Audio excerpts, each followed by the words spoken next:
नियति को अगर बर्दाश्त नहीं हो रहा है तो वह घर छोड़कर चली जाए। तुलसी ने नंदिनी को घर के बाहर का रास्ता दिखा दिया है।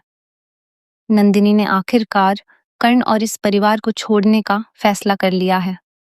जी हाँ दोस्तों, क्योंकि सास भी कभी बहू थी की आने वाली कहानी में बहुत ही इंटरेस्टिंग और धमाकेदार ट्विस्ट देखने को मिलने वाला है। शो में आप देख रहे हैं कि रियो का मकसद वीरानी परिवार को बर्बाद करना और अपने पिता अंश की मौत का बदला लेना है। वहीं दूसरी तरफ नियति बार बार कर्ण की तारीफ करती रहती है, यहाँ तक कि कर्ण का कॉल भी उसके फोन पर आता है।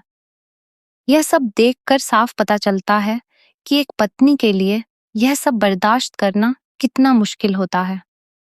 कोई दूसरी महिला उसके पति को अपना पति कहे, उससे प्यार भरी बातें करे और उसके साथ रोमांस करे, यह किसी भी लड़की के लिए सहन करना आसान नहीं होता। लेकिन तुलसी नंदिनी को समझाने की कोशिश करती है कि उसे यह सब बर्दाश्त करना चाहिए क्योंकि नियति बीमार है।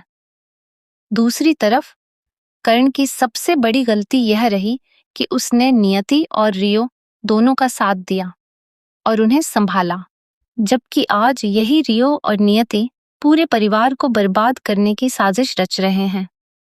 रियो जिस तरह से पार्थ और वैष्णवी को बिजनेस में हराने की कोशिश कर रहा है और खुद को अच्छा साबित करने में लगा हुआ है, उससे उसकी असली मंशा साफ दिखाई देती है। जल्द ही नियति को कर्ण और नंदिनी की शादी की तस्वीरें देखने को मिलेंगी।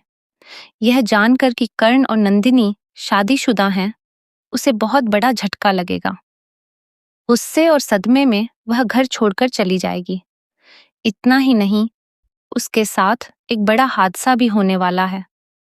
वहीं नंदिनी तुलसी से कहेगी, माँ, जब आपको पापा और नोना का सच पता चला था तब क्या आपने सब कुछ बर्दाश्त किया था?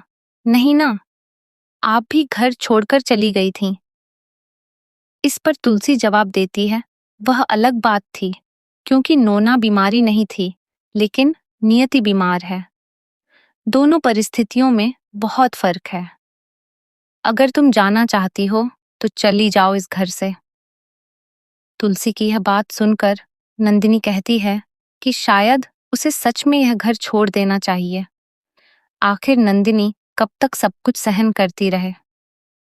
परिवार के लोग यह समझ ही नहीं रहे कि रियो और नियति दोनों गलत हैं, लेकिन उन्हें सिर्फ नंदिनी ही गलत दिखाई दे रही है। नंदिनी को पूरा विश्वास है कि रियो अंश का बेटा है और उसके अंदर भी कुछ न कुछ वैसी ही सोच मौजूद है। इंसान चाहे जैसा भी हो, जब वह बदल जाता है तो किसी भी हद तक जा सकता है। बाद में तुलसी को एहसास होता है कि उसने गुस्से में बहुत बड़ी बात कह दी, लेकिन अब नंदिनी के लिए इस घर में रहना मुश्किल हो गया है। एक ही छत के नीचे यह दिखाया जा रहा है कि रियो कर्ण का बेटा है और नियति कर्ण की पत्नी है। ऐसे में नंदिनी का इस घर में आखिर क्या वजूद रह जाता है? इसीलिए नंदिनी इस घर को छोड़कर जाने का फैसला कर लेती है। हालांकि तुलसी उसे रोकने की पूरी कोशिश करेगी, लेकिन नंदिनी अब रुकने वाली नहीं है। वह अपने स्वाभिमान से किसी भी तरह का समझौता नहीं करेगी। दोस्तों, आने वाले इस इंटरेस्टिंग ट्विस्ट को लेकर आपकी क्या राय है? क्या आपको लगता है कि नंदिनी का घर छोड़ने का फैसला सही है या गलत? अपनी राय हमें कमेंट करके जरूर बताएं। ऐसे ही टीवी सीरियल्स के लेटेस्ट अपडेट पाने के लिए चैनल को सब्सक्राइब करना न भूलें।